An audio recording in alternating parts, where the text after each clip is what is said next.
Hello বন্ধুরা, দুদিন আগে আমি আমার গোপ্রোটা কিনে এনেছিলাম মেক্টোকলি থেকে। তো তার যে পারফরমেন্সটা সেটা আমার দেখা হয়নি, তাই সেই উদ্দেশ্যে আমরা করেছিলাম কি একটু ছোট্ট করে একটা রাইড করেছিলাম। যে রাইডের মধ্যে রাস্তাটা ছিল কিছুটা সমতল এবং বাকিটা ছিল খুবই অফরোডিং। অফরোড হিসাবে আমরা বেছে নিয়েছিলাম আমাদের ফেরিঘাটের রাস্তাটাকে। তো চলো আমরা দেখে নিই যে গোপ্রো কীভাবে পারফরমেন্স দিল। বাড়ি থেকে বেরিয়ে আমাদের রোড পড়ে যায়, তো রোডে উঠে গোপ্রোর যা পারফরমেন্স দেখলাম যথেষ্ট ভালো।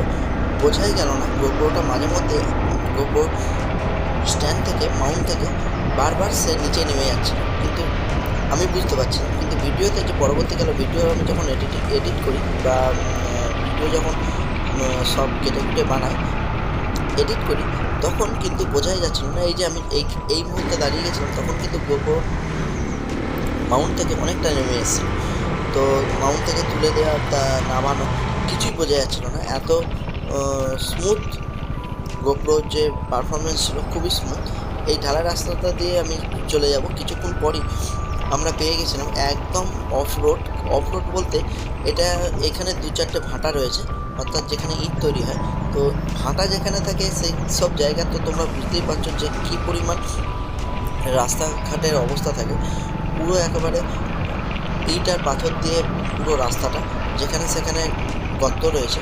তো এই রকম পরিস্থিতিতে গোপ্রো নিয়ে গেছি এবং গাড়ির হ্যান্ডেলের সঙ্গে গোপ্রো মাউন্ট দিয়ে সেট করা ছিল। তা সত্ত্বেও একদম বিন্দুমাত্র বোঝা যাচ্ছিল না যে গাড়িটা কী পরিমাণ নড়ছিল। তোমরা খুব হালকা করে শোনা যাচ্ছে, দেখো গাড়ির চাবিটা একটু আমার বড়, তো সেই কারণে চাবিটা বারবার গাড়ির সঙ্গে লেগে আওয়াজ হচ্ছিল যথেষ্ট পরিমাণ। কিন্তু গোপ্রোর যে পারফরমেন্স ছিল, আমি তো খুব হ্যাপি।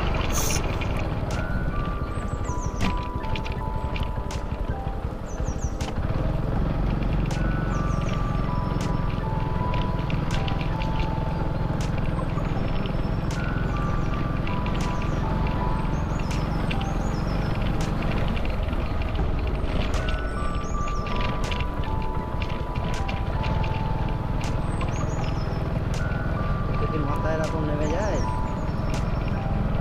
তাহলে কি করে হবে?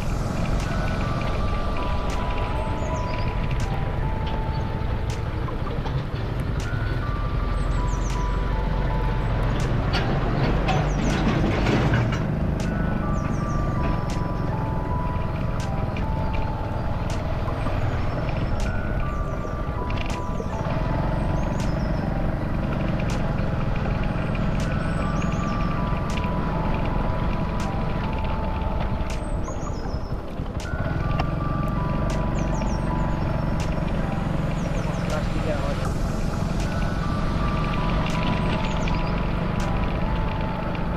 স্টেবিলাইজেশনটা দেখা যাবে আজকে, মোটরসাইকেলে রাইড করলে ঠিক হবে।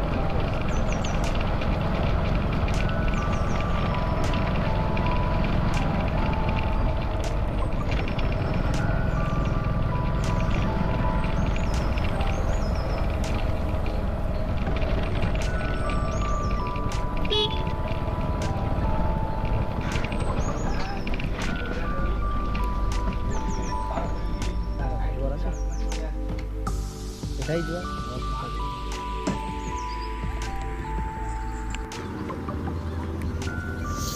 আমরা যে ফেরিঘাটটা বেছে নেওয়ার এটাই কারণ ছিল যে আজকে ছিল পূর্ণিমা, তার উপর আমাদের ঠাকুরের গঙ্গা জলের অনেকটা ঘাটতি হয়ে গেছিলো। সেই কারণে একসঙ্গে বেরিয়ে পড়েছিলাম যে গঙ্গা জলও নিয়ে আসতে হবে আর আমাদের গোপ্রো পারফরমেন্সটাও বোঝা যাবে। তো অফরোড হিসাবে আমাদের ফেরিঘাটের রাস্তাটাই বেস্ট। তো জল নেওয়া হয়ে গেছে, আমরা এবার বেরিয়ে পড়লাম। তো তোমরা দেখতেই পাচ্ছ যে এখানকার রাস্তার অবস্থা খুবই শোচনীয়, খুবই খারাপ। তো তা সত্ত্বেও আমার গোপ্রো পারফরমেন্স কিন্তু দারুণ লেগেছে আমার। সত্যি কথা বলতে এক কথায় গোপ্রো পারফরমেন্স দারুণ। আমি পরবর্তীকালে যেটা বুঝলাম যে আমি সূর্যের আলোটা ঠিক গোপ্রোর মুখের সামনে থাকায় পরিবেশটা একটু অন্ধকার হয়ে গেছে। তো আদারওয়াইজ গোপ্রোর পারফরমেন্স খুব সুন্দর ছিল।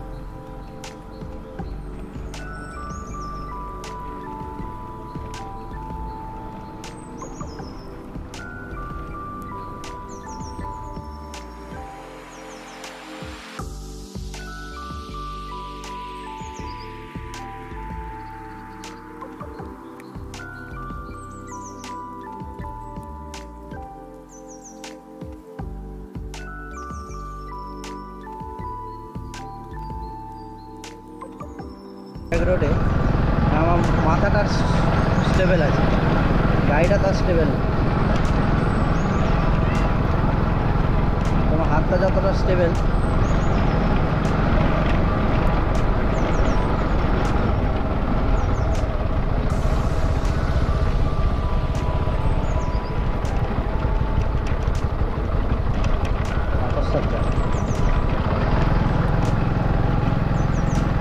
ওটা ব্যাগের থেকে পড়ছে, ডাইরেক্ট পড়ছে না।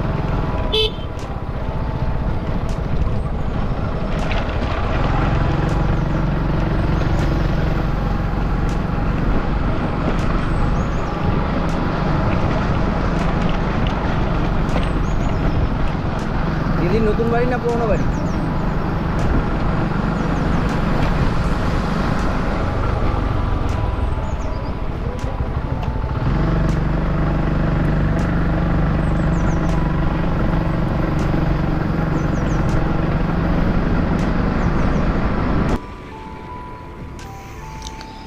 যাওয়ার পথে আমরা একটু আমাদের এখানকার একটা কালী মন্দির আছে, মা মুক্তকেশীতলা, সেখানে একটুখানি টুক করে ঘুরে আমরা একটু প্রণাম করে চলে এলাম। কারণ আমরা নাবিনি, কারণ দুধারে আমাদের দুটো বড় বড় ব্যাগ ছিল জল ভর্তি, তো গঙ্গা জল ভর্তি, সেই কারণে আমরা নাবিনি। ওখানে গাড়িতে দাঁড়িয়ে দাঁড়িয়ে আমরা নমস্কার করে নিয়েছি, নিয়ে কি 2-1 মিনিটের মধ্যে আমরা আবার গাড়ি স্টার্ট করে বাড়ির দিকে রওনা দিলাম।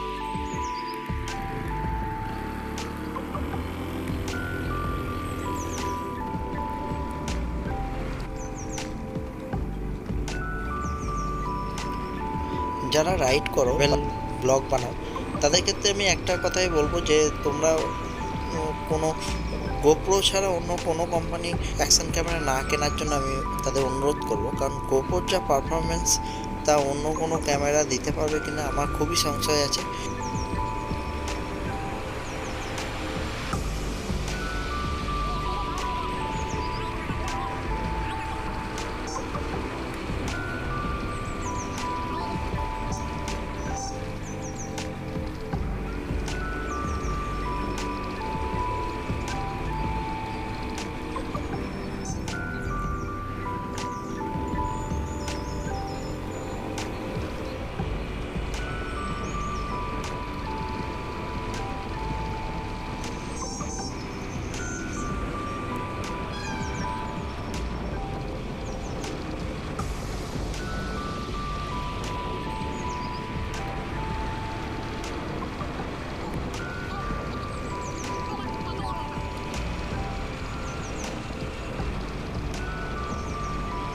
যাই হোক, যদি ভিডিওটা ভালো লাগে লাইক করো, শেয়ার করো, এবং আমার চ্যানেলে যদি নতুন হয়ে থাকো তাহলে অবশ্যই চ্যানেলটাকে সাবস্ক্রাইব করে নিও।